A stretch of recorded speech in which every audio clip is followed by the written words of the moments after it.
Hoy vamos a hablar acerca de un patrón que a muchos les ha dado dolor de cabeza.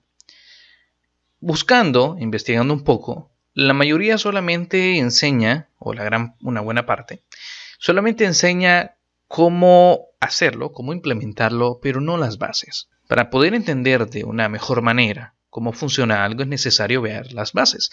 Entonces acá vamos a analizar en esta parte teórica las bases o las diferentes reglas que tiene el patrón block para poder ser implementado de una mejor manera. Ya luego de ver toda la parte de teórica, vamos a empezar a ver la parte práctica para que ustedes puedan ir entendiendo de una mejor forma cómo es que se aplica o cómo es que se usa o se implementa el patrón block. El patrón block es un patrón de manejo de estado que ha sido muy extendido en la comunidad y nos brinda una forma clara de dividir nuestra aplicación en diferentes capas de datos. De esta forma se hace más fácil para poder escalar nuestro proyecto y realizar cambios sin necesidad de comprometer toda la aplicación. Además, hace uso de strings para actualizar las pantallas de forma fácil y eficiente. En resumen, el patrón block nos ofrece una forma fácil de integrar la lógica de negocio a nuestros widgets. Cuando pensamos en el patrón block, realmente es muy parecido al patrón MVC, el modelo vista controlador, pero que lleva una capa más. Pero no solamente es dividir las capas, sino que nos ofrece una forma de poder actualizar también de forma muy fácil nuestra interfaz. Nuestras pantallas ya no necesitan ser stateful widget para poder tener toda esa interactividad que nosotros necesitamos en nuestra aplicación. Cuando utilizamos el patrón block, fácilmente puede ser un simple stateless widget y vamos a ver la magia del uso de los strings dentro de ella.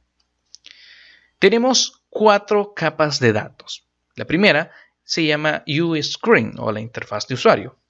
Muestra los datos finales del usuario. Se encarga de iniciar las solicitudes y recibir los resultados. Estos son mostrados en diferentes widgets. Pues esto no es más que nuestros widgets, stateless widget, stateful widget, como nosotros lo necesitamos. La segunda capa es la capa de block, que pues es la parte presentador o vista modelo, que se encarga de hacer las solicitudes a la siguiente capa, que puede ser la capa de Network Provider o la de repositorio, y recibir los datos para enviárselos a la capa de UI a través de un string. La capa de block es la primera capa ya encargada de manejar la lógica de negocio y acá vemos algo muy interesante y dice que se comunica con la capa de Network o la capa de repositorio. ¿Por qué? En sus inicios, esta capa se comunicaba de forma directa con la capa de Network. Se encarga de hacer las peticiones, puede ser de red, puede ser a un servidor, en una red local, en internet o a una base de datos. O incluso a un servidor, por ejemplo, de Firebase. Pero, sin embargo, como lo estamos planteando aquí, también se comunica con una capa de repositorio. Esta capa de repositorio en principio casi no hace mucho. Pero cuando ya tenemos una aplicación que nosotros sabemos que va a ser escalable, que incluso quizás después vamos a poderla cambiar de servidor, vamos a dejar de utilizar una API web y utilicemos Firebase, entonces la utilización de repositorio se vuelve más útil. Entonces tenemos también esa capa de repositorio o Data Handler. Esta capa es opcional y es lo único que hace es redirigir las peticiones desde nuestro blog a la capa de Network y devolver los resultados al blog. No hace más. Y tenemos esta última capa, que es la capa de Network Provider o Data Provider, que se encarga de obtener los datos en bruto, es decir, hacer la petición al servidor y obtener, por ejemplo, un string que representa o que viene formateado en JSON y que ahí mismo pues se reciben ese string, se parsea con JSON, se convierte a instancias que nosotros ya podemos manejar y se devuelven o bien a la capa de repositorio o a la capa de block.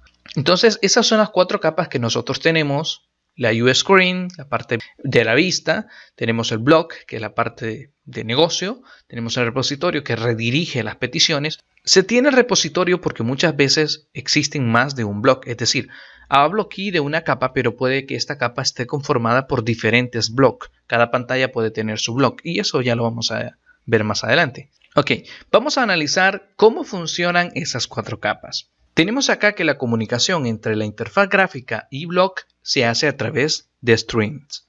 Se envía datos por un string y se recibe datos por un string. Esta parte de los strings de enviar datos al blog lo vamos a ver más adelante que puede ser cambiado también. ¿Cómo funciona?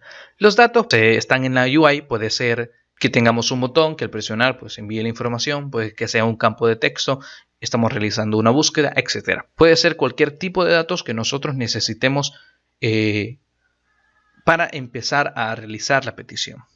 Más adelante vamos a ver la guía de diseño que sí necesitan en eso. Esa petición llega al blog y el blog se encarga de enviar una solicitud al repositorio.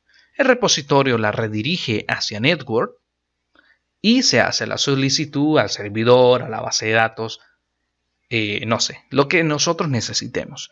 Luego que esa solicitud es resuelta, que hay una respuesta, esa respuesta se envía al repositorio. El repositorio la recibe y se la pasa a la capa de blog.